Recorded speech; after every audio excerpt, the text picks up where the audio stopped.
Yes guys, welcome back to more GBFC. In today's video, we are going to break down the revolution that is happening at Wolverhampton Wanderers since Vítor Pereira took over Wolves in the Premier League in December. You guys can see 1.63 points per matches in the Premier League. 16 games in the league, 8 wins, 2 draws and 6 defeats. Wolverhampton Wanderers, if we take it back all the way to week 15 in the Premier League season, they were beaten 2-1 at home to Ipswich Town, a team who last weekend they beat 2-1 at Portman Road in a 6-pointer. But match week 15, Wolves are beaten at home. They were 19th in the table. Gary O'Neill, obviously football moves very quickly, but people were saying great things about Gary O'Neill. They sacked him, and then look at this. A week later, we are talking about a double game week. 2 wins, 3-0 away at Leicester, 2-0 at home to Manchester United, and they are up to 17th place in the Premier League table. Now, if we take a look at the league table, look at Wolves. They're 16th. What an incredible survival story this has been. And we speak about 1.63 points per matches for Wolves in the Premier League, right? Look at this. This is mental. A team averaging 1.63 points per game in the league would accumulate approximately 62 points over a 38-game season. Top 4 typically requires 70. Europa League, 63 to 66. So a team that would get 1.63 points per game would finish between 6th and 8th in the Premier League table. So obviously we've got to break down what exactly it is that has changed. And if we take a look at the current Premier League table, that is where we were when Pereira took over. So it's not really been a massive increase. They've been down there all season. However, when we actually look at it now, right, 35 points, they are all of a sudden, after this incredible recent run of games where they've won their last 4 in a row, 10 wins now for the season, they're in a position where they could feasibly be looking with their current form at chasing down some of these teams in the middle of the table. It's absolutely astonishing what we have seen here. And something else that we got to look at is how Matheus Cunha is the 3rd highest average rating player in the Premier League this season. But he has been suspended quite a lot in recent weeks. He scored yesterday coming off the bench for Wolves. But all in all, I've got a question here for Wolves fans because Cunha's probably going to leave this summer. We know he signed a new contract in January. There was a lot of talk that he might have left then. It's pretty much all agreed that he's going to leave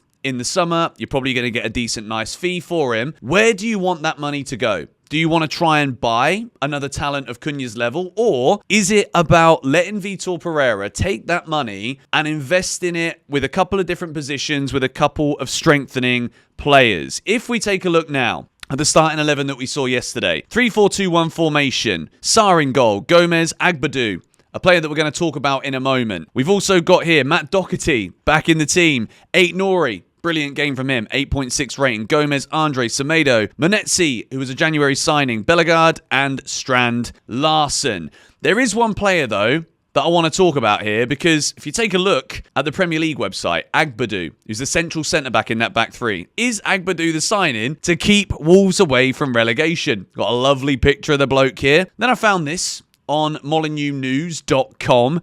Who is Emmanuel Agbadou? So if you don't know who he is because you've not been watching Wolves, I'm going to show you now. Professional centre-back who started his career with African side FC San Pedro. Moved to Europe in 2020. 6'3" tall. This is important to recognise. Primary position is at centre-back. Can fill in as a defensive midfielder. And he cost 16.6 million from the French League.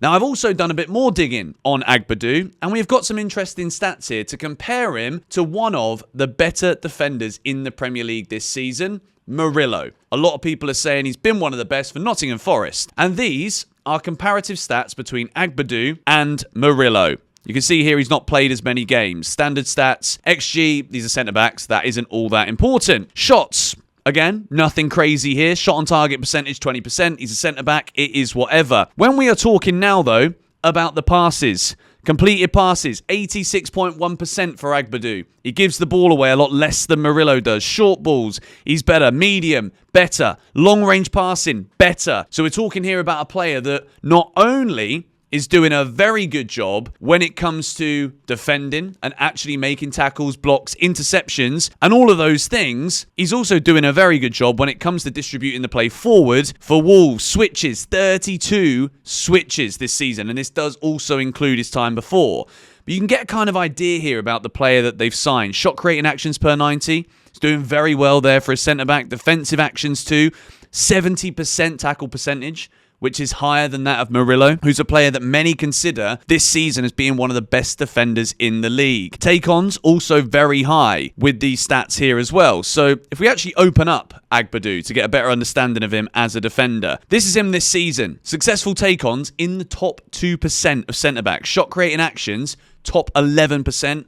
Interceptions, tackles, shots, blocks, all of the stats that you would want, really. Shots isn't what you necessarily want from your defender. But all of these are looking very, very good for Emmanuel Agbadou at Wolves. So a lot can be said for the amount of goals that Wolves have conceded. If we actually go and take a look at their results in recent weeks, this is what we're working with. But if we take it back to December, when Gary O'Neill was sacked, like conceded 4 at Everton, 2 away at West Ham, conceded 2 there. Then you got 2 clean sheets as soon as Gary O'Neill leaves the club. In terms of being that many points ahead of Ipswich now, and actually possibly being able to finish mid-table. This is an unbelievable revival of their season. They were unlucky not to get a result there against Arsenal, battered at Chelsea as well, 3 defeats in a row there. After that Arsenal defeat, from February onwards, they've just been really, really good. Beating Aston Villa, it's a great win.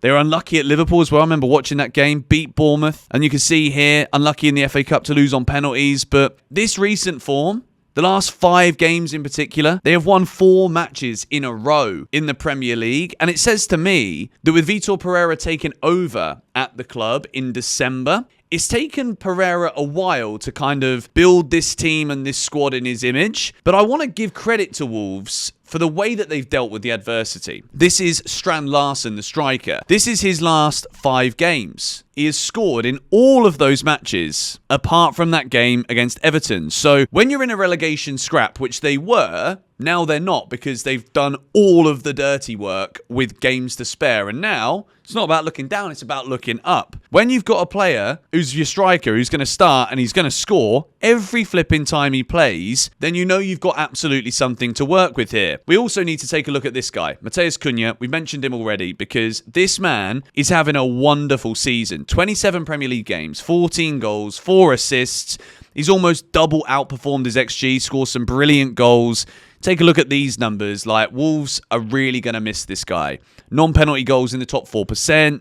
Total shots, top 10%. These numbers are absolutely brilliant. And you look at the players that he's similar to. Justin Kluivert at Bournemouth, who's had a great season too. Goals. Xavi Simons from Leipzig. A lot of clubs want him. Noni Madueke. Greenwood of Marseille. Rafinha of Barcelona. Matheus Cunha is a brilliant footballer. But I think the credit needs to go here to smart January recruitment. I think Agbadou has been a fantastic signing. His overall performances for Wolves have been pretty spectacular since he joined in January, seamlessly fitting into the club. And look, if you've got that definitive style, playing a 3 at the back, you need to make sure that all of the players in each of those 3 defensive positions are comfortable in whichever role they're being played in. I think Nori is another player they might lose this summer. Yesterday, look at this, brilliant. 7.3 from Agbadou as well. It's obviously not the story of the season because there's going to be Liverpool going to win the Premier League. Arne Slot in his first season as the manager. You've got Nottingham Forest who are competing for the Champions League. It's kind of boring if there's no relegation battle and there's only a battle for the top 4 places in the Champions League. But credit needs to be given because 1.63 points per game would have got Wolves 6th to 8th on average.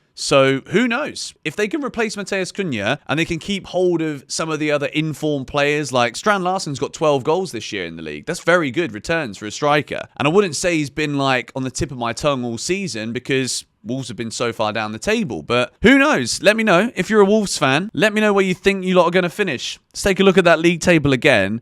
35 points. They're 2 points behind Tottenham now. They're 8 points behind 11th place Brentford. So I think from Brentford down, there is the capacity here for Brentford and Palace to potentially slip because they can't really reach the teams above them. So maybe there's nothing to play for there, so they slip. And maybe if Wolves keep this going, maybe they can overtake Tottenham, Man United. Like, that would be absolutely mental, wouldn't it? Let me know if you're a Wolves fan in the comments. Let me know who you think the player of the season's been. Obviously, Cunha's been fantastic, but I think Agbadou, brilliant signing. Nori, can you keep him? I know that he had a shocker against Chelsea at the start of the season, but again, that just shows the development. I remember watching Chelsea batter Wolves in that second half. I thought Wolves are going to go down. I genuinely thought there was nothing there, no quality. Where were the goals going to come from? They got Strand Larsen scoring, Cunha scoring, Bellegarde getting assists, Agbadou with solid performances at the back, a decent midfield. All in all, credit to Vítor Pereira. Where will they finish? Let me know in the comments. See you later.